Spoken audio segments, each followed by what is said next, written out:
pertanyaan yang mungkin ditunggu-tunggu oleh teman-teman, bahwa ada informasi ya, bahwa Kiai Kiai Haji Imaduddin Al-Bantani beserta kawan-kawan itu diundang oleh Robitoh Alawiyah dalam rangka diskusi. Apakah itu benar ya, undangan itu sudah sampai kepada Kiai?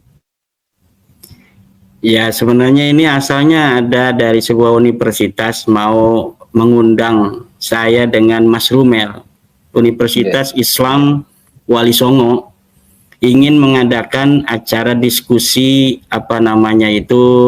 nasab ini di Universitas Islam Wali Songo dari lembaga pemberdayaan masyarakatnya gitu.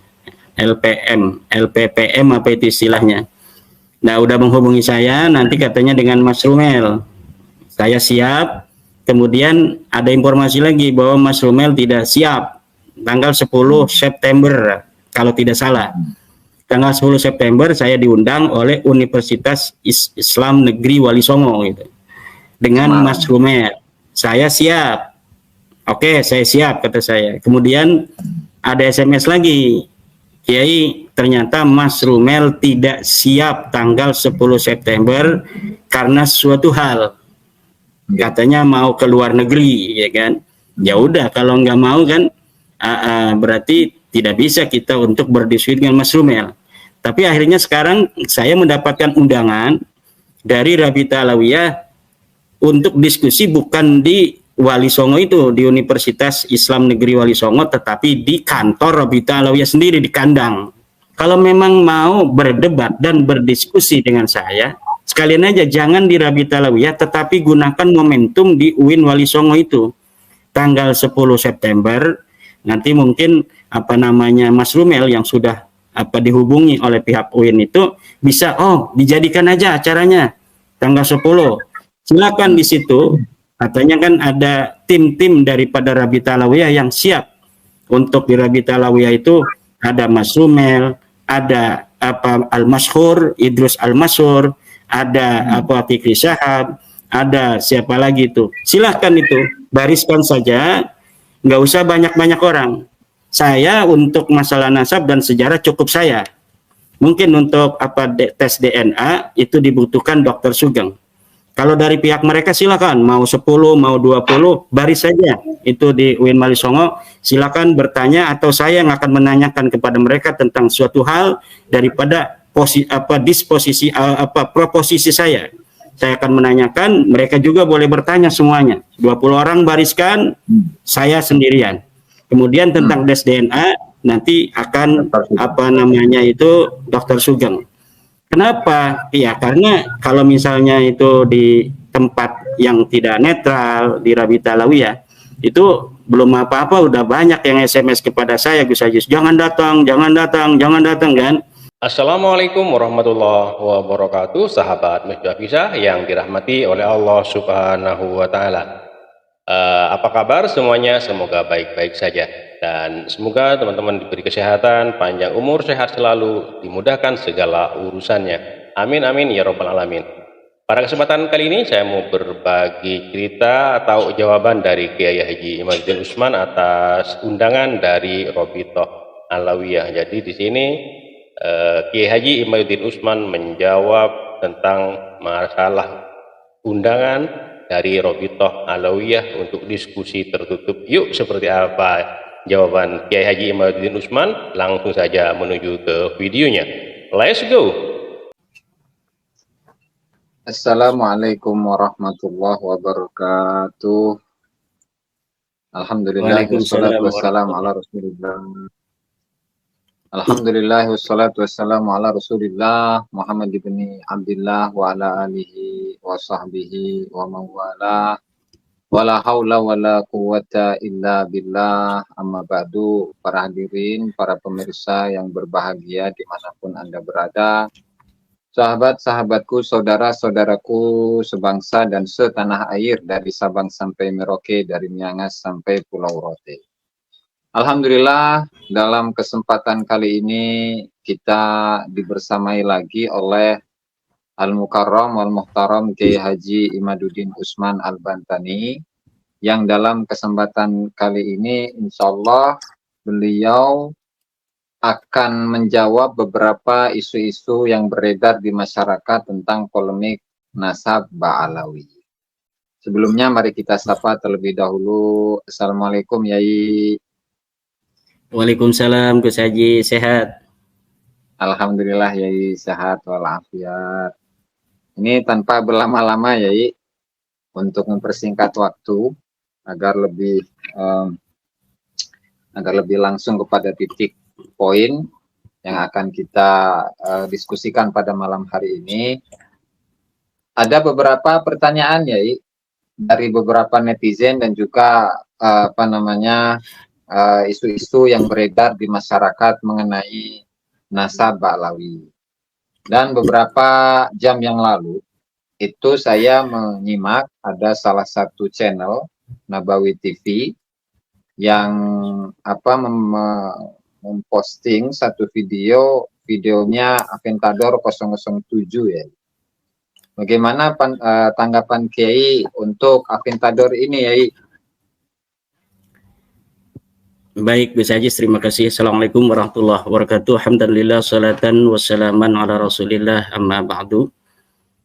Maka terkait dengan apa yang ditanyakan oleh Gus Aziz mengenai tentang video Aventador yang membuat sebuah video dengan judul Operasi Hitam Nasab Ba'alawi, saya kira ini terlalu berlebihan ketika kita mengatakan bahwa sebuah kajian ilmiah masuk dalam kategori operasi hitam.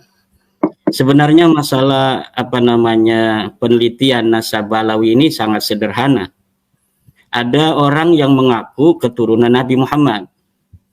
Kemudian ada orang yang mempertanyakan apa benar dia sebagai keturunan Nabi Muhammad. Kemudian setelah mempertanyakan dia meneliti. Setelah meneliti kemudian diketemukanlah sebuah kesimpulan bahwa ternyata mereka bukan turun Nabi. Inilah yang sedang terjadi sebenarnya Gus Haji. Jadi sebuah kajian ilmiah yang saya lakukan 2 tahun yang lalu tentang bahwa apakah benar Ba'alawi ini adalah sebagai keturunan Nabi. Secara hakul yakin dalam penelitian saya kemudian saya menyimpulkan bahwa Ba'alawi ini, para habaib itu bukanlah keturunan baginda Nabi besar Muhammad SAW dan haram bagi siapapun untuk mengakui mereka sebagai keturunan Nabi. Karena apa? Karena pengakuan keturunan Nabi masuk di dalam kategori al-masail ad-diniyah, yang di situ ada kaitan teologis antara pengaku dan masyarakat, terutama umat Islam. Oleh karena itu, ketika diskursus nasab ini bergulir di tengah masyarakat dan masyarakat kemudian pula mengadakan kajian, mereka masing-masing ini Gus Haji mengadakan kajian. Mereka tidak mentah-mentah menerima daripada hasil penelitian saya. Mereka kemudian mencari tesis saya, mereka kemudian meneliti sendiri, kemudian memverifikasi sendiri. Setelah diverifikasi sendiri, kemudian mereka mempunyai kesimpulan yang sama. Banyak, mayoritas mungkin sekarang ini, bahwa Ba'alawi ini memang bukan keturunan baginda Nabi besar Muhammad SAW. Dari situ kemudian berbagai macam reaksi masyarakat mengenai terputusnya nasab Ba'alawi kepada baginda Nabi besar Muhammad SAW ini, kemudian saya kira di situ membuat Ba'alawi, terutama Rabita Alawiyah, ini kemudian dalam tanda kutip mungkin panik ya. Kemudian setelah itu di Nabawi TV itu mereka ketika sudah tidak dapat menjawab dari kajian-kajian saya itu, karena tidak dapat menjawab, kemudian mereka mengatakan ini adalah operasi hitam, the black operation. Ini black operation ini kan sebuah operasi yang dilakukan oleh negara misalnya untuk sebuah kemaslahatan, tetapi tidak mengatasnamakan negara dan tidak bisa kemudian diartikan sebagai gerakan negara, tetapi diketahui negara. Sedangkan tesis saya ini adalah tesis ilmiah pribadi. Saya mengkaji pribadi, waktu mengkajinya itu tidak ada suruhan dari siapapun. Ketika mengkaji Merdeka, dari berbagai macam sumber, dari kitab-kitab nasab, kemudian dari kitab-kitab sejarah, kemudian dari berbagai macam sudut pandang, termasuk di sana ada DNA, kemudian disimpulkan bahwa Balawi ini, para habaib, bukan turun Nabi.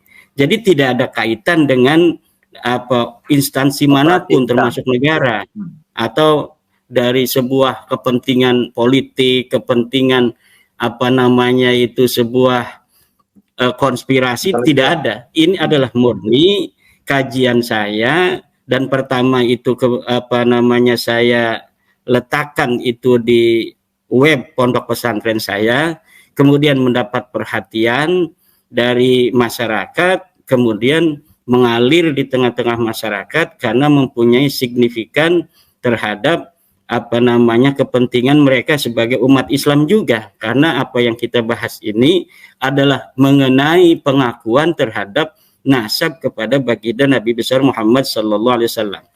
Jadi ketika misalnya telah dari sisi ilmu nasab mereka ini tidak terbukti sebagai turun Nabi, dari sisi sejarah tidak terbukti sebagai turun Nabi, kemudian dari sisi ilmu tes DNA tidak terbukti juga hasil haplogrup mereka adalah G, kemudian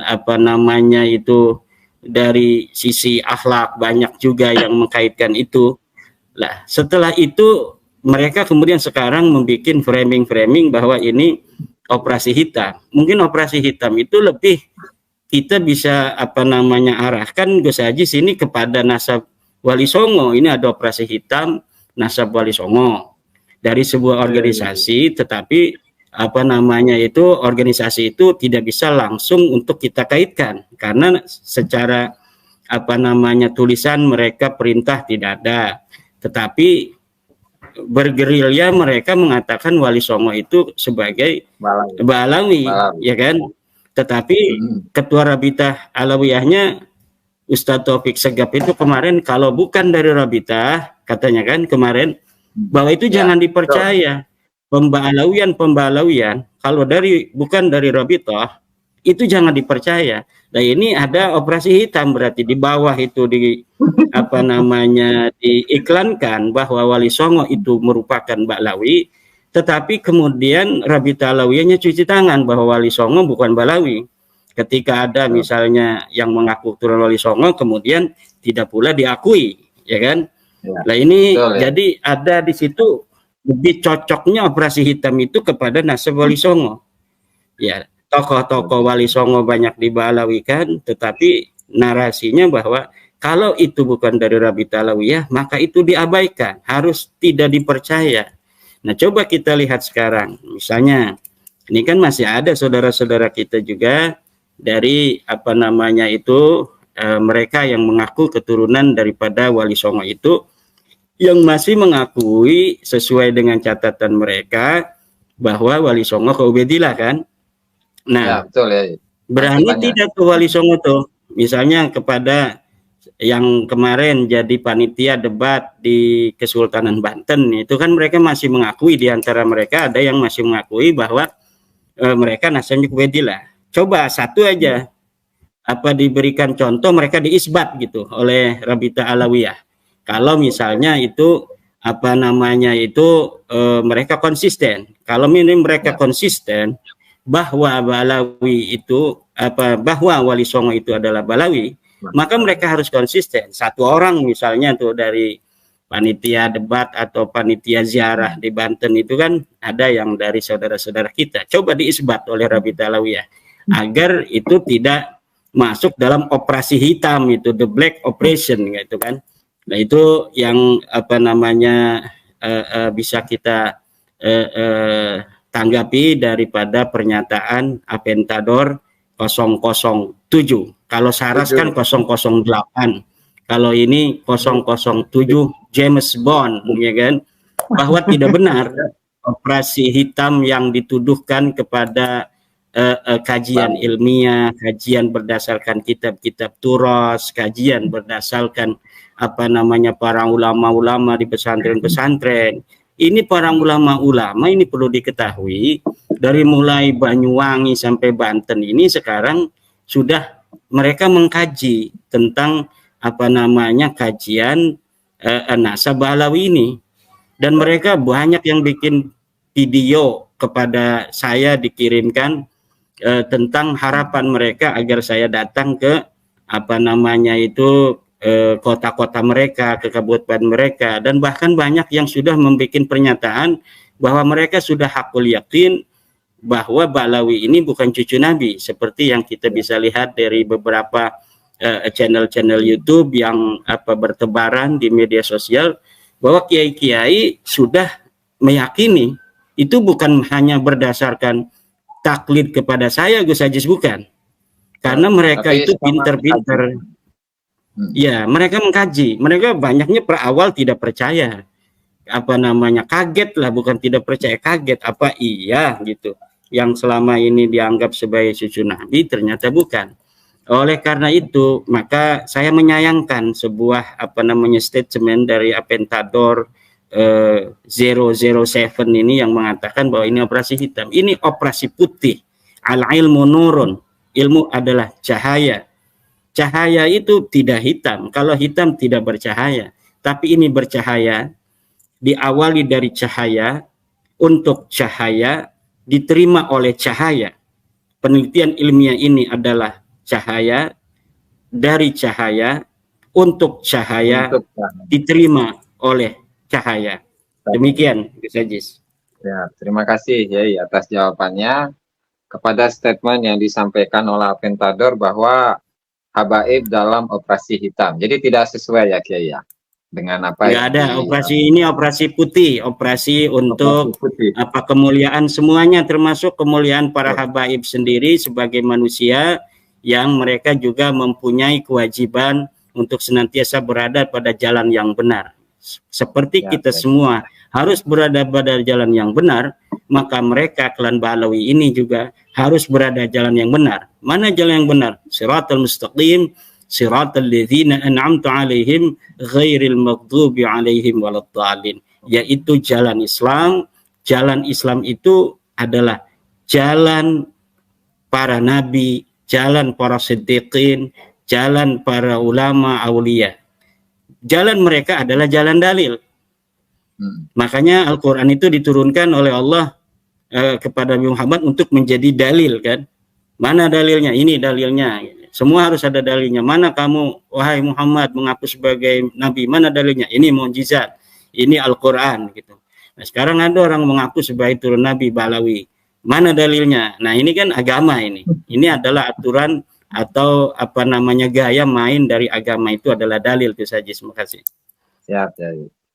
Terima kasih atas jawabannya. Kemudian untuk pertanyaan selanjutnya ya, Aventador itu pun juga menyampaikan bahwa dengan mengutip salah satu tulisan Kiai di website RMINU Banten ketika membahas tentang sebuah kitab yang bernama Raudul Jali, di mana dalam statement itu mengutip tulisan Kiai di sana, jika bahwa benar Ubaidillah itu menyebutkan bahwa Ubaidillah merupakan putra dari Ahmad bin Isa, maka Kiai itu akan taslim.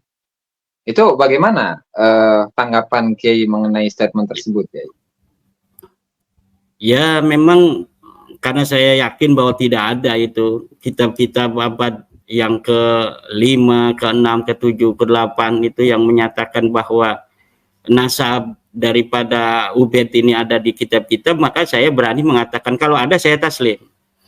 Nah, kemudian di dalam kitab Ar-Raudul Jali yang ditulis oleh Murtada Az-Zabidi abad ke-13 Hijriah, itu kan sebenarnya tidak ada di situ, tidak akan menjadi sebuah dalil bagi nasab Ba'alawi, Karena apa yang dikutip itu dari Ubaidillah juga hanya merupakan sebuah kutipan yang ketika diverifikasi kutipan itu tidak benar. Tidak ada Al-Ubaidillah mengatakan bahwa Ahmad bin Isa hijrah ke Hadramaut. Tidak ada itu. Ahmad bin Isa itu nggak ada di Hadramaut itu. Ahmad bin Isa juga nggak ada di Basra. Ahmad bin Isa itu ada di kota Madinah. Siapa orang yang mengatakan bahwa Ahmad Isa ada di Hadramaut? Silahkan, mana dalilnya? Nggak ada. Nggak bakal nemu dalil Ahmad bin Isa pindah ke Hadramaut karena memang dia tidak pernah hijrah ke Hadramaut. Kalaulah ada orang yang punya dalil hijrahnya Ahmad bin Isa ke Hadramaut, itu pasti di atas abad 9, Gus Ajis. Ada abad 9, abad 10, 11, 12, 13. Ini Sayyidina Murtado Az-Zabidi ini kan abad ke-13. 1200, ya 1200-an ya. Kan itu beliau meninggal itu. Ya, itu abad ke-12 lah. Kalau misalnya atau abad ke-13 ya. Kalau misalnya Murtado Az-Zabidi mengatakan bahwa Al-Ubaidillah menyatakan di sana ada hijrahnya Ahmad bin Isa, lah kita tidak boleh mentah-mentah untuk menerima. Itulah metodologi dalam penelitian sejarah. Ibnu Khaldun juga dalam Al-Ibar mengatakan demikian. Kesalahan para sejarawan adalah ketika mendengar sebuah cerita, kisah, historiografi dari sebuah nakal, sebuah kutipan, maka langsung ditelan mentah-mentah. Kemudian sejarah itu kemudian setiap masa bergeser menjauhi hakikat sejarah itu sendiri. Maka di dalam metodologi ilmu sejarah itu dari zaman Ibnu Khaldun, zaman Al-Zahabi, itu bagaimana mereka itu menekankan untuk mencari benar atau tidaknya sebuah berita di masa lalu, maka harus dikonfirmasi oleh kitab yang satu masa, kitab sezaman, atau kitab yang mendekatinya. Apabila kita tidak menemukan kitab yang sezaman, maka kitab yang terdekat untuk dijadikan sebagai dalil dan pegangan. Sedangkan nasab Bahlawi ini yang terdekat adalah yang bisa kita terima dari semua anak-anak Ahmad bin Isa adalah kitab As-Sajarah Al-Mubarakah, yang di situ menyatakan dengan hasr bahwa anaknya hanya 3, yaitu Muhammad, Ali, dan Husain. Tidak ada kitab yang lebih dekat dari As-Sajarah Mubarakah yang menyatakan seluruh anak-anak Ahmad bin Isa. Maka oleh karena itu As-Sajarah Mubarakah dijadikan sebuah pegangan dan patokan untuk masa-masa yang berikutnya. Apabila masa berikutnya itu kemudian ada orang yang menyatakan anak Ahmad bin Isa itu ada selain Muhammad, Ali, dan Husain, maka itu tertolak. Kecuali dia itu dibantu oleh sebuah data yang lebih tua daripada Sajarah Mubarakah. Kemudian lagi masalah Murtado Az-Zabidi, Gus Aziz Jazuli, ini sebenarnya sudah tidak lagi layak untuk diperdebatkan isinya. Karena apa? Karena kitabnya sudah terverifikasi di dalam penelitian doktor dari Yaman, bahwa ini dikarang bukan oleh Murtado Az-Zabidi. Ini dikarang kitab Raudhul Jali ini adalah oleh Hasan Muhammad Qasim, seorang yang wafat tahun 1390. Ya, sekitar 50 tahun yang lalu itu mereka beliau wafat.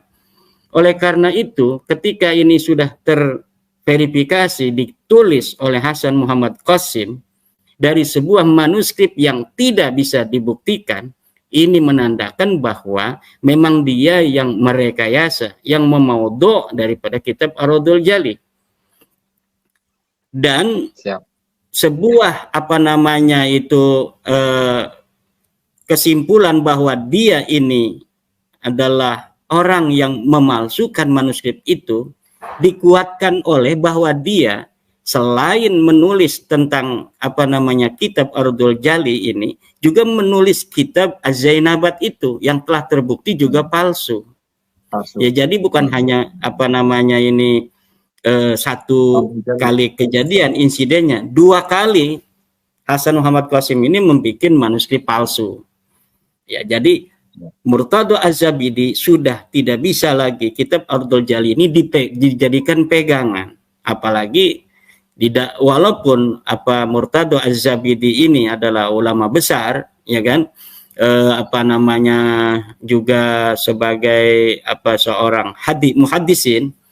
Sebenarnya kita bisa meneliti, Gus Aziz, tentang Murtado Az-Zabidi, di mana Murtado Az-Zabidi di dalam kitabnya itu yang disebut oleh Mas Rumel itu tentang sanad-sanad hadisnya itu, di sana dia menyebutkan nama Ali bin Jadid.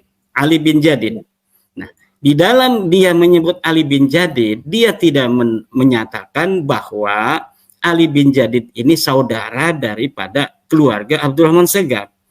Ya. Ini menunjukkan sebuah indikasi bahwa dia tidak mengetahui atau tidak meyakini bahwa Ali bin Jadid ini juga merupakan keluarga daripada keluarga Abdurrahman As-Segaf. Ya. Siap.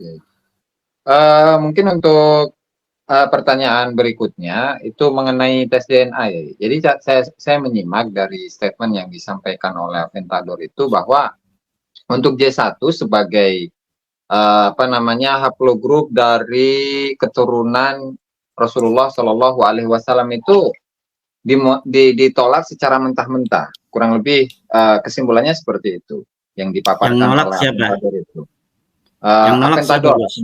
Aventador itu ya. Dari statementnya Aventador wajib itu. Nolak kalau Aventador wajib nolak kalau J1 itu keturunan Nabi kan, karena dia haplogrupnya bukan J1. Ya, cuma kalau misalnya masalah itu tes DNA, ya kan kita sudah bisa membaca ya. Walaupun kita ini bukan orang-orang kimia atau orang-orang itu ahli DNA, ahli genetik, biologi ya. Tetapi kita bisa membaca hasil tulisan daripada para pakar bahwa termasuk di dalam kitab Al-Muqaddimah kitab Rasail itu. Nah, termasuk dalam kitab Muqaddimah di sana di dalam kitab itu dikatakan bahwa orang-orang Arab asli itu memiliki haplogrup J. Ya kan? Keluarga besar Hashimi haplogrupnya J. Kita baca lagi dari berbagai macam tulisan para pakar, ya orang-orang Arab keturunan Quraisy, keturunan Bani Hashim itu haplogrupnya adalah J1. Tidak ada satupun saya baca itu di dalam jurnal-jurnal, tulisan-tulisan para pakar bahwa misal yang mengatakan haplogrupnya Quraisy itu G, nggak ada. Tapi yang diomongkan oleh Aventador itu begini tadi itu, bahwa dari orang-orang yang mengaku sebagai turun Nabi dari klan anu itu tidak sama.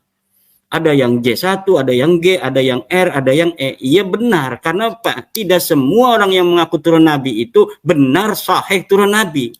Di antara mereka sudah ratusan tahun juga ada yang mengaku-ngaku seperti Balawi ini sebagai turun Nabi. Nah, hari ini teknologi telah bisa untuk membuktikan, membuka kedok siapa saja orang-orang yang di masa lalu mengaku-ngaku keturunan daripada Nabi Muhammad SAW. Orang yang mengaku keturunan Quraisy, orang yang mengaku keturunan Alawiyin. Sekarang ini bukan hanya dengan teori ilmu nasab dan metodologi isbat nasab, metodologi historiografi, metodologi historis, tetapi dengan tes DNA pun sudah dapat dibuktikan bahwa orang-orang yang di masa lalu leluhurnya mengaku-ngaku sebagai turun Nabi hari ini terbuka, dan itu tidak bisa lagi mengelak. Saya kira itu hanya falasi daripada Aventador untuk membuat masyarakat itu bingung terhadap tes DNA. Dia juga mengatakan koror ulama bahwa tes DNA haram segala macam, yang nggak usah diharamkan. Ini nggak usah diharamkan dulu, udah dijaizkan aja dulu, nanti buktikan oleh dokter, setelah terbukti baru diharamin lagi, nggak apa-apa. Untuk membuktikan kan sesuatu yang darurat, sesuatu yang diperlukan lil hajah itu, walaupun haram juga kalau lil hajah boleh. Boleh. Betul nggak? Betul ya, Iya, betul. sesuatu yang haram itu la yutraku apa illa liwajibin kan. Sesuatu yang wajib la yutraku illa liwajibin juga. Sesuatu yang wajib tidak boleh ditinggalkan kecuali untuk yang wajib lainnya. Ya, sesuatu yang haram boleh dilakukan dalam keadaan darurat. Begitu. Nah sekarang darurat lah, katakanlah udah darurat, udah hajat misalnya. Bolehlah, nggak apa-apa. Apentador mengatakan tes DNA itu haram. Tapi kami meminta, berarti kan hajat itu. Silakan Hajat, apentador tes DNA. Udah apentador nggak usah apa namanya itu memiliki pandangan sendiri. Apakah turunan Nabi itu adalah J1, E, R, atau sebagainya. Udah tes DNA aja. Nanti yang menentukan adalah para pakar.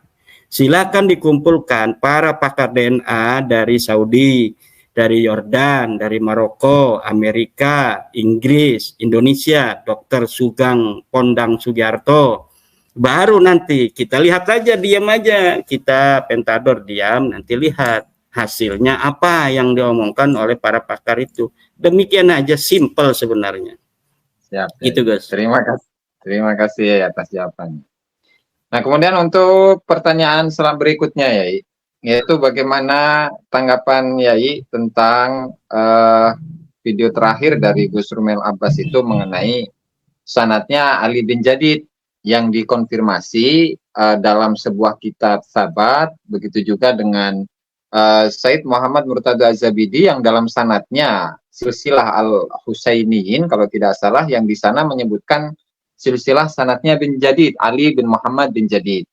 Nah, lalu ditambahkan dengan keterangan dari kitab Al-Jauharus Syafaf, karya dari Abdurrahman bin Muhammad Al-Khatib, yang menunjukkan bahwa putra-putra dari Abdullah itu adalah Alwi, kemudian Jadid. Dan itu menunjukkan bahwa antara Abdullah dan Jadid, antara Alwi dan Jadid itu bersaudara. Nah, artinya apakah dalam statement tersebut itu benar bisa menunjukkan akan status dari Jadid, leluhurnya Ali bin Muhammad bin Jadid, serta leluhurnya Abdurrahman As-Segaf, Yai? Mangga, Yai, silakan. Mas Rumel itu lagi berusaha mengisi kekosongan 550 tahun daripada nasab Alawi yang tidak terkonfirmasi dalam kitab sejarah, dalam kitab nasab maupun kitab apapun. Nggak ada yang menyebutkan nasab mereka. Ada orang namanya Ali bin Jadid, seorang muhaddis.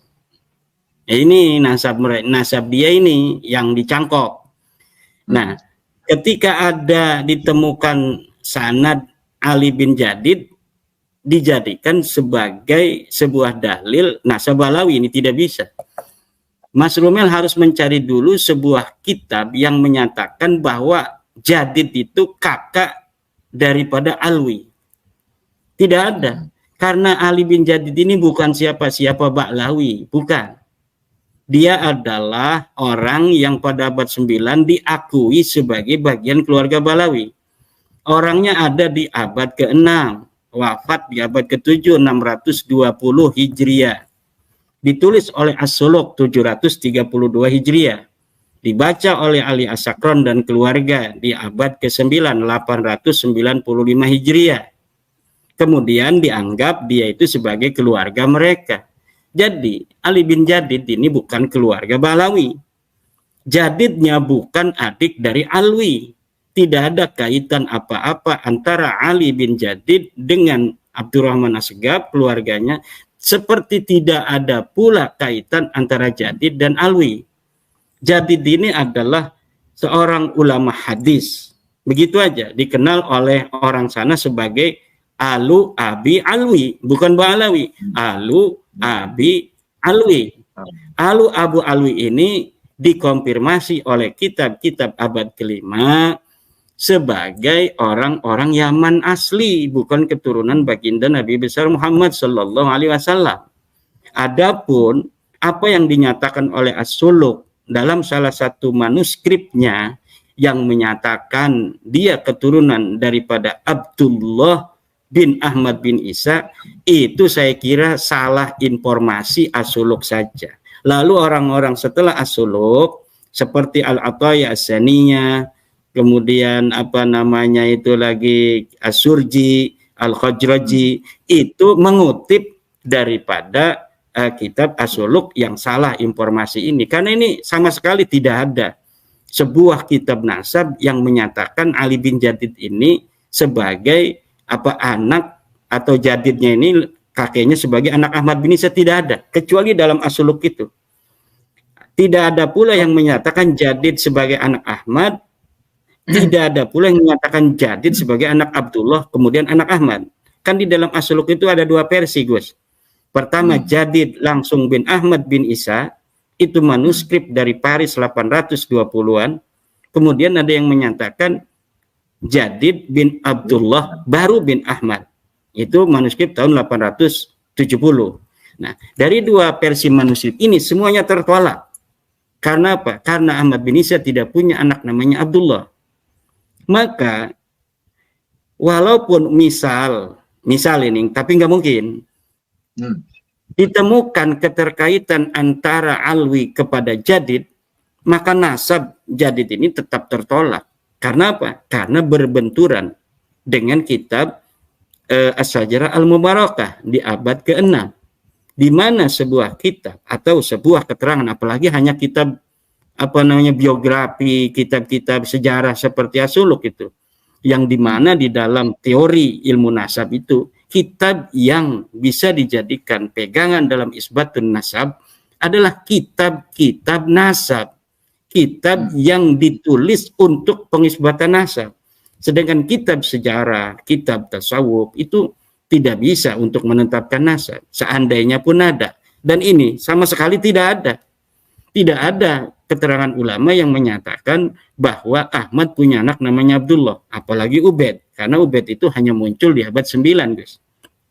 Nah, jadi saya kira apa yang usahakan oleh Mas Rumel itu ya sah-sah saja sebagai sebuah upaya untuk nyambungin sesuatu yang memang berantakan berserakan itu, tetapi usaha itu belum menemukan hasil yang diharapkan. Karena apa? Karena Ali bin Jadid ini bukan keluarga daripada Abdurrahman Segaf di abad 9 yang mengaku sebagai keturunan daripada Ahmad bin Isa. Tidak ada yang bisa menyambungkan itu. Yang menyambungkan bahwa Alwi adalah kakak atau adik daripada Jadid itu sama sekali tidak ada. Untuk ini barangkali ya, di salah satu sahabat Sabtul Masyayikh itu, bahwa salah satu murid dari Ali bin Muhammad bin Jadid itu mengutip nama dari Ali bin Muhammad bin Jadid, kemudian menuliskan silsilahnya terus sampai kepada Rasulullah, dan di akhirnya itu hakadza wajadtu nisbatahu bi khattihi. Artinya itu adalah tulisan dari Ali bin Muhammad bin Jadid sendiri ya.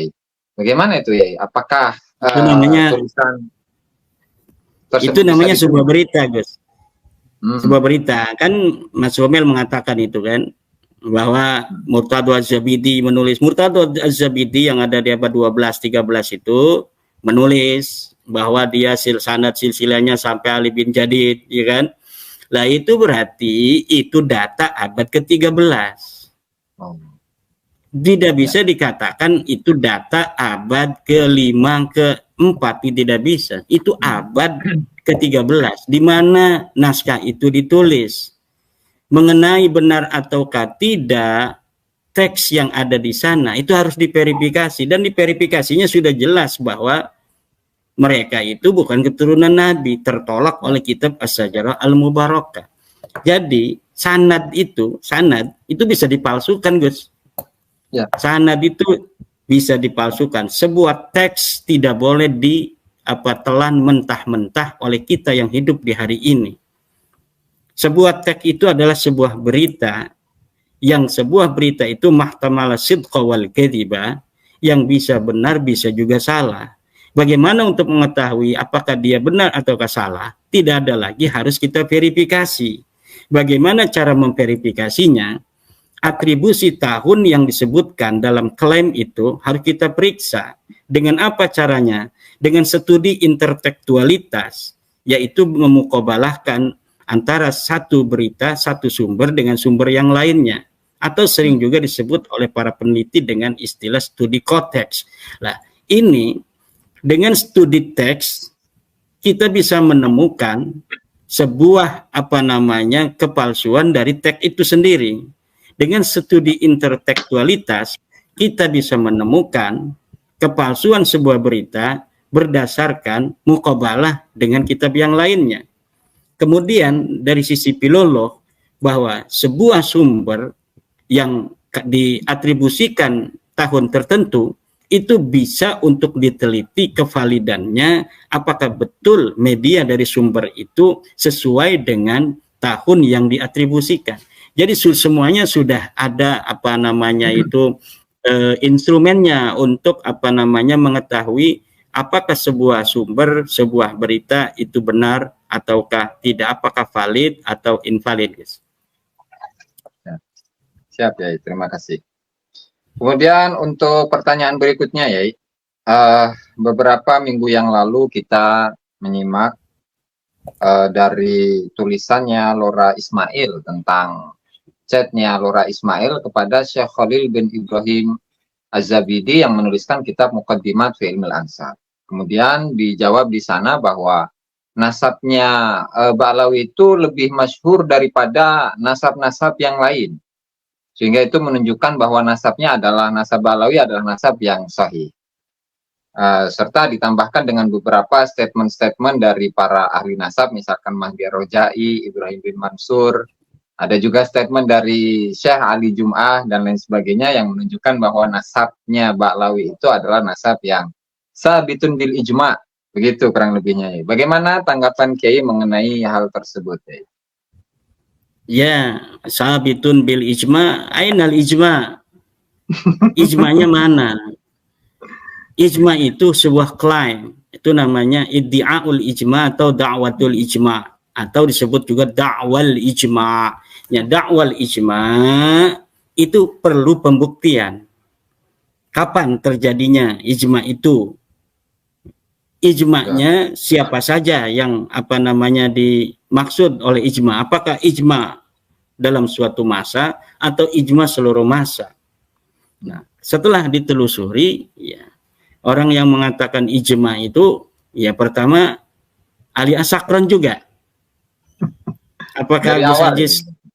Iya, dari awal sudah mengatakan ijma. Ijmanya apa? Padahal di dalam halaman lain Ali As-Sakran menyatakan masih banyak orang-orang yang kemudian meragukan nasab mereka. Ya, setelah itu kemudian dibikinlah kisah-kisah Ubaidillah yang pergi ke Basra. Kemudian dibikin pula kisah-kisah Ali bin Jadid pergi ke Basra.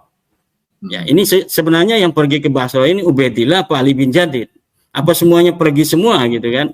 Saya kira itu hanya merupakan sebuah kisah-kisah yang diciptakan, yang tidak punya dasar sama sekali. Seperti tidak ada dasarnya Ahmad bin Isa itu hijrah ke Hadramaut, begitu pula tidak ada dasar yang bisa dipegang bahwa Ubaidillah ini pergi ke Basra, bahwa Ali bin Jadid pergi ke Basra. Kita bisa lihat pergerakan seorang Ali bin Jadid yang ada di dalam kitab As-Suluk. Kota-kota yang disinggahi Ali bin Jadid itu disebutkan semua, dari mulai Aden, dari mulai Ta'iz, Wahiz, kemudian India, Sada dan lain sebagainya itu disebutin. Tidak ada disebut Tarim, tidak ada disebut Basra. Tidak ada As-Suluk menyatakan Ali bin Jadid pernah ke Tarim. Bagaimana orang yang katanya anak Ahmad bin Isa keluarganya semua ada di Tarim, dia nggak pernah ke Tarim? As-Suluk ini apakah salah gitu kan? Dan tidak ada nama-nama dari yang disebutkan di dalam ketika As-Suluk menyatakan tentang biografi daripada Ali bin Jadid daripada nama-nama keluarga Ba'alawi. Yang disebutkan oleh bin Jadid adalah oleh As-Suluk Al-Janadi di dalam kitabnya itu yang berkaitan dengan Ali bin Jadid. Pertama adalah Abdul Malik, adiknya. Yang kedua adalah Syekh Mudafi, gurunya. Kemudian murid-muridnya. Tidak ada sama sekali keluarga Ba'alawi yang disebutkan. Kemudian di halaman lain yang jauh disebutkan nama-nama yang mutasyabihil asma. Nama-nama yang serupa dengan keluarga Ba'alawi, ada Muhammad bin Ali dan lain sebagainya. Kemudian mereka mengakui nama-nama itu, dan saya sudah menulis tentang tidak terbuktinya nama-nama yang diklaim itu sebagai keluarga Ba'alawi. dengan dalil-dalil kitab mereka sendiri. Jadi klaim-klaim Ali bin Jadid itu keluarga Balawi itu semakin tidak bisa untuk diterima di dalam studi ilmu sejarah gitu. Nah, kemudian tentang apa tadi tuh? Ya. Khalil bin Ibrahim Lora Ismail ya? ini Lora Ismail. Khalil bin Ibrahim ya. Ya. Lora Ismail dengan Khalil bin Ibrahim ada nama Syekh Khalilnya sama-sama itu. Yaitu Syekh Khalil bin Ibrahim. Ya, Syekh Khalil bin Ibrahim ini dia kan menulis kitab nasab, namanya kitab Al-Muqaddimat, kan demikian ya. Nah, kemudian apakah seluruh apa yang ada di dalam kitab Khalil bin Ibrahim itu karya atau hasil pikiran beliau sendiri atau merupakan hasil kutipan dari ulama-ulama sebelumnya? Kadang-kadang untuk kepentingan tertentu seorang ulama itu ketika itu sudah menjadi hal yang lumrah itu tidak mengambil kutipan karena terlalu banyak orang yang mengatakan itu. Kemudian dia tidak usah mengutip padahal itu kutipan daripada ulama sebelumnya. Seperti Syekh Mahdi Rajai di dalam kitab Al-Muqibun ketika menyatakan tentang jumlah ismiyah, ketika mengutip itu dia tidak mengatakan mengutip dari mana, sehingga kemudian orang-orang mengatakan itu ucapan daripada Syekh Mahdi Rajai sendiri tanpa sebelumnya ada ulama yang menyatakan itu, padahal itu pernyataan ulama-ulama nasab min jailin ila jailin, dari masa ke masa mengatakan kalau ulama nasab mengatakan jumlah ismiyah maka itu artinya hasr. Kita bisa lihat di dalam kitab Ibnu Inabah mengatakan demikian. Coba di dalam kitab Ibnu Inabah itu di halaman-halaman terakhir itu berbicara tentang metodologi ilmu nasab. Di antara salah satu istilah ilmu nasab adalah apabila seorang ulama menyatakan nama-nama anak daripada seseorang dengan jumlah ismiyah, maka itu yadullu alal hasri, menunjukkan bahwa proposisi itu menunjukkan hanya terbatas, tidak ada lagi anak yang lain. Tapi kalau dengan jumlah fi'liyah seperti aqaba, maka itu masih memungkinkan adanya anak lain selain yang disebutkan. Nah, begitu pula Syekh Khalil Ibrahim ketika mengatakan Allah takuna mukhalifatan lil usul, bahwa sebuah kitab nasab ar-ruq'ah atau ar-riq'ah, ya kita bisa baca ar-riq'ah, ar-ruq'ah kan. Kita orang Indonesia. Orang Indonesia ini semuanya pakai Indonesia, tapi orang Arab manggilnya enak, Indonesia. Kenapa kita manggil ruq'ah, kita panggil enggak boleh itu sama pendukung Balawi. Katanya salah baca. Yang dibaca yang dikritisi hal-hal yang remeh-temeh gitu ya. Tentang ar-ruq'ah, tentang ar-riq'ah, tidak kepada isinya. Kita lihat isinya. Bahwa Syekh Khalil Ibrahim menyatakan wa syartur riq'ati alla takuna mukhalifatan lil usul. Mukhalifatan lil usul itu kemudian di SMS kepada Syekh Khalil Ibrahim. Syekh, apa benar? Bagaimana menurut Syekh? Apa benar ini usul ini maksudnya adalah kitab-kitab masa lalu? Syekhnya itu kan jawabnya tidak langsung kayak anak TK, iya benar enggak. Dia bikin narasi dulu.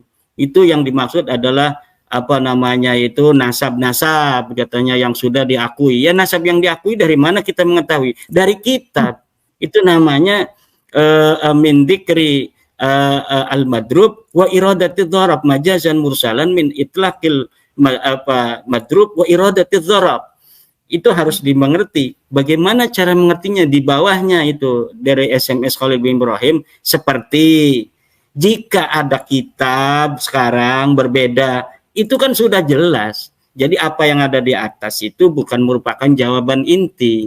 Jawaban di bawahnya itu sudah jelas. Apa yang SMS-in oleh Lora Khalil itu saya kemarin sudah video call dengan Lora Khalili ya. Lagi jalan-jalan di Madura, beliau dengan Kiai Hanan, kita sudah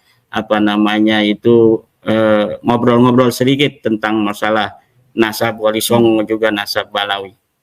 Nah, kemudian tentang teori metodologi isbat nasab sudah jelas itu Gus.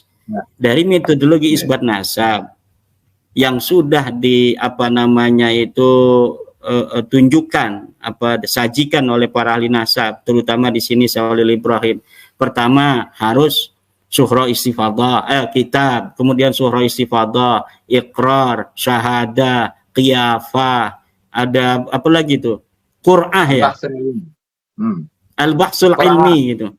Ya. Lah semuanya itu tidak bisa untuk mengisbat nasab balawi. Coba nasab balawi diisbat dengan surah istifadah.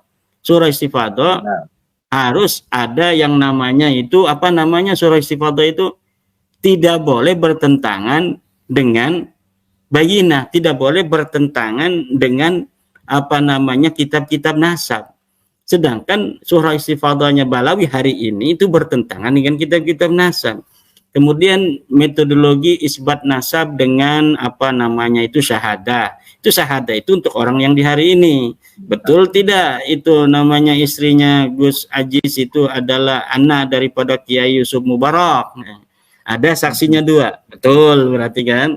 Nah itu kalau orang yang sudah lama seperti Ubed ini nggak bisa. Siapa yang mau jadi saksi Ubed anaknya Ahmad? Ya tidak ada lagi kecuali riwayat. Riwayatnya dari apa? Riwayat sanad aja katanya. Nggak bisa. Kalau sanad ini bertentangan dengan masa lalu, kitab-kitab yang ditulis masa lalu nggak bisa.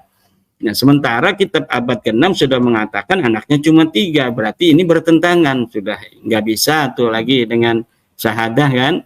Kemudian dengan apa? Dengan ikrar. Ikrar juga sama. Ahmadnya harus masih hidup. Dia mengakui Ubed anak saya. Baru bisa diterima. Kemudian dengan apa? Qiyafah. Qiyafah hari ini ya tes DNA. Qiyafah hari ini sudah ada metodologi dengan cara menyerupakan satu individu dengan individu lain untuk dicari apakah ada kaitan nasabnya. Itu kan qiyafah. Maka qiyafah hari ini itu sangat presisi dengan yang namanya itu tes DNA. Udah tes DNA aja untuk qiyafah itu. Mungkin tes DNA ini bisa nih, tapi untuk yang lain ini nggak bisa. Nah kalau tes DNA bisa, nggak mau haram. Udah jangan haram-haram dulu. Ini kan haramnya juga ikhtilaf. Buktinya Ketua Komisi Fatwa MUI Banten itu membolehkan tes DNA. Ketua Komisi Fatwa MUI Banten bisa jis membolehkan tes DNA. Siapa itu ya namanya ya? Imaduddin Usman Al-Bantani. Dia membolehkan tes DNA untuk agar terbukanya sebuah hal yang sedang diperdebatkan daripada terjadi diskursus yang begitu lama, misalnya tidak ada hakimnya, ya hakimnya tes DNA. Itu kan? Nah, begitu. Metode apa lagi? Qur'an dikoclok gitu kan. Ini cucu Nabi bukan, yang satu mereknya cucu Nabi, yang satu bukan, dikoclok. Lah nggak bisa itu Qur'an, itu nggak bisa juga. Masa iya untuk menetapkan nasab hari ini dengan Qur'an, padahal ada metodologi yang lebih saintifik gitu. Ya. Terima kasih Yai atas jawabannya. Kemudian ini pertanyaan yang mungkin ditunggu-tunggu oleh teman-teman, bahwa ada informasi Yai bahwa Kiai Haji Imaduddin Al-Bantani beserta kawan-kawan itu diundang oleh Robitoh Alawiyah dalam rangka diskusi. Apakah itu benar Yai? Undangan itu sudah sampai kepada Kiai? Ya sebenarnya ini asalnya ada dari sebuah universitas mau mengundang saya dengan Mas Rumel, Universitas Islam Wali Songo, ingin mengadakan acara diskusi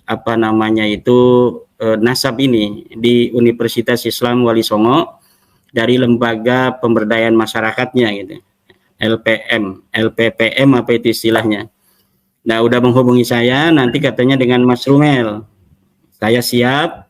Kemudian ada informasi lagi bahwa Mas Rumel tidak siap tanggal 10 September kalau tidak salah. Tanggal 10 September saya diundang oleh Universitas Islam Negeri Wali Songo gitu. Dengan Mas Rumel. Saya siap. Oke, saya siap kata saya. Kemudian ada SMS lagi. Kiai, ternyata Mas Rumel tidak siap tanggal 10 September karena suatu hal. Katanya mau ke luar negeri, ya kan? Ya udah, kalau nggak mau kan berarti tidak bisa kita untuk berdiskusi dengan Mas Rumel. Tapi akhirnya sekarang saya mendapatkan undangan dari Rabita Alawiyah untuk diskusi bukan di Wali Songo itu, di Universitas Islam Negeri Wali Songo, tetapi di kantor Rabita Alawiyah sendiri di kandang. Nah, saya kira ini apa namanya, kita mengundang beberapa kali tidak tidak ditanggapi, tidak ada balasan. Sudah 5 kali nih kalau tidak salah. Pertama undangan dari Kiai Badri yang ingin memfasilitasi saya dengan Ustadz Taufik Segaf berdiskusi tentang nasab di Pasuruan. Kalau tidak salah itu tahun 2003 ya. Itu di Pasuruan, itu tidak bersedia Ustadz Taufik Segaf. Kemudian rasanya saya mencatat ini ada 5 kali undangan yang Ustadz Taufik Segaf atau Rabita Alawiyah tidak mau datang. Pertama 9 Juli 2023 difasilitasi Kiai Badri tidak mau. Yang kedua 24 Agustus 2023 di UIN Syarif Hidayatullah, Rabita Alawiyah tidak datang. Kemudian tanggal 25 Agustus 2024 diskusi di Banten, di Kesultanan Banten, itu juga Rabita Alawiyah menyatakan tidak datang dan tidak mau untuk mengutus utusan. 3 November 2023 saya mengirim surat kepada Rabita Alawiyah tentang pertanyaan-pertanyaan. Pertama adalah tentang keberatan saya bahwa mereka masih mengaku turun Nabi. Yang kedua, kalau mereka masih keberatan bahwa mereka ini masih mengakui diri mereka keturunan Nabi dan keberatan tentang tesis saya, maka saya siap untuk berdiskusi dengan mereka dan saya tetapkan waktu itu tanggalnya 26 November. Namun mereka tidak kemudian membalas surat saya. Dan saya mensyaratkan apabila mau berdiskusi, karena ini adalah bab data, maka pertama harus ditulis dengan rapi. Proposisi 12 pertanyaan saya itu harus dijawab. Karena di sana mengandung data-data dan sumber. Sumber dan data harus diverifikasi dengan teliti. Kalau mereka mengatakan bahwa ada di dalam kitab pada abad ke-5, maka itu tidak hanya begitu sebuah pengakuan, klaim, tapi kita harus lihat kitabnya mana, apakah sudah dicetak atau belum. Kalau sudah dicetak, berdasar manuskrip apa, penulisnya siapa, ditulis tahun berapa, selama ini ditaruh di perpustakaan mana. Apabila semua itu sudah terverifikasi, baru diterima. Tapi kalau hanya klaim-klaim, itu saya sering, Gus Ajis, menemukan klaim-klaim Ba'lawi ini dalam kitab-kitabnya tidak terverifikasi. Coba baca kitab Ar-Raddul Mufhim ketika Ba'lawi itu menjawab daripada gugatan Syekh Murad Sukri Suwaidan tentang Ibnu Inabah di abad ke-9 yang tidak menyebutkan nasab Ba'lawi. Itu ketika saya teliti verifikasi dari semua klaim-klaim mereka bahwa katanya ditulis dalam kitab Bahrul Ansar, ditulis dalam kitab Az-Zurqani, ditulis dalam kitab dan ternyata setelah saya verifikasi semuanya tidak ada. Maka saya mengatakan kalau diskusi tidak bisa dengan satu waktu, 1 jam, 2 jam, tapi memerlukan banyak waktu sampai 3 hari. Untuk apa? Untuk memverifikasi data-data itu. Karena kita bukan untuk kamu kalah, saya menang, bukan. Kalau kita diskusi untuk betul-betul mencari kebenaran, bukan mencari pembenaran. Nah, sekarang diundang ke kandangnya, katanya tertutup, tapi tertutup disiarkan oleh Nabawi TV. Ya kan aneh ini. Yang ilmiah tempat di kampus nggak mau datang itu Mas Rumel. Tapi kemudian setelah itu mungkin Mas Rumel ketika diundang oleh UIN Wali Songo itu, kemudian laporan mungkin kepada Rabita Alawiyah sehingga Rabita Alawiyah mengadakan acara pada tanggal 7 September itu sebelum acara di Wali Songo itu. dikira mungkin acara itu akan tetap dilaksanakan walau Mas Romel tidak datang mungkin gitu kan. Nah, kemudian apakah saya akan datang? Ya jelas tidak mau datang. Kenapa? Dia diundang 5 kali enggak mau datang, ya giliran saya baru undang 1 kali ini mungkin ya tidak datang juga. Yang apa namanya ilmiah di kampus mereka tidak mau, tapi mereka mau mengundang di apa namanya itu kantornya sendiri, di kandang sendiri. Udah, kalau memang mau berdebat dan berdiskusi dengan saya, sekalian aja jangan di Rabita Alawiyah, tetapi gunakan momentum di UIN Wali Songo itu tanggal 10 September. Nanti mungkin apa namanya Mas Romel yang sudah apa dihubungi oleh pihak UIN itu bisa dijadikan aja acaranya tanggal 10. Silakan di situ. Katanya kan ada tim-tim daripada Rabita Alawiyah yang siap untuk di Rabita Alawiyah itu, ada Mas Romel, ada apa Al-Mashhur, Idrus Al-Mashhur, ada apa Fikri Syahab, ada siapa lagi itu. Silahkan itu, bariskan saja, nggak usah banyak-banyak orang. Saya untuk masalah nasab dan sejarah cukup saya. Mungkin untuk apa tes DNA itu dibutuhkan Dokter Sugeng. Kalau dari pihak mereka silakan, mau 10, mau 20, baris saja itu di UIN Wali Songo. Silakan bertanya atau saya yang akan menanyakan kepada mereka tentang suatu hal daripada proposisi saya. Saya akan menanyakan, mereka juga boleh bertanya semuanya. 20 orang bariskan, saya sendirian. Kemudian tentang tes DNA nanti akan apa namanya itu Dokter Sugeng. Kenapa? Ya karena kalau misalnya itu di tempat yang tidak netral di Rabita Alawiyah itu belum apa-apa udah banyak yang SMS kepada saya, Gus Ajis, jangan datang kan. Nah ini persis seperti kemarin itu di apa namanya yang diinisiasi oleh para kuncen-kuncen Kesultanan Banten itu. Ya, jadi saya kira kalau memang betul untuk apa namanya itu mencari kebenaran yang betul-betul untuk berdiskusi, ya saya kira kalau sekelas ormas, sekelas Rabita Alawiyah yang sudah ada Kemenkumhamnya, ya punya juga jaringan, ya itu bisalah untuk meminta kepada Menag misalnya Menteri Agama atau Menkumham atau Dinas Pendidikan, Kementerian Pendidikan untuk memfasilitasi apa diskusi nasab ini dengan santai, dengan ilmiah, dengan berbasis kajian yang mencerahkan gitu. Bukan untuk membenarkan, untuk mencari pembenaran saja, tetapi untuk betul-betul mengkaji secara ilmiah. Saya kira apa itu lebih elegan, lebih kesatria, ya lebih bisa dipercaya oleh masyarakat gitu. Misalnya Rabita Alawiyah menghubungi Universitas Islam Negeri Syarif Hidayatullah. Nah, UIN Syarif Hidayatullah dulu kan pernah juga untuk mengadakan acara saya dengan Profesor Said Agil Hussein An-Murawar. Kemudian beberapa hari sebelumnya itu dibatalkan. Ini saya tidak tahu pembatalannya berdasarkan apa namanya pertimbangan apa, yang jelas apa namanya seminar nasab antara saya dan Profesor Agil Hussein Al-Munawar tidak jadi. Ya, saya kira demikian Gus Ajis. Jadi intinya kan begini.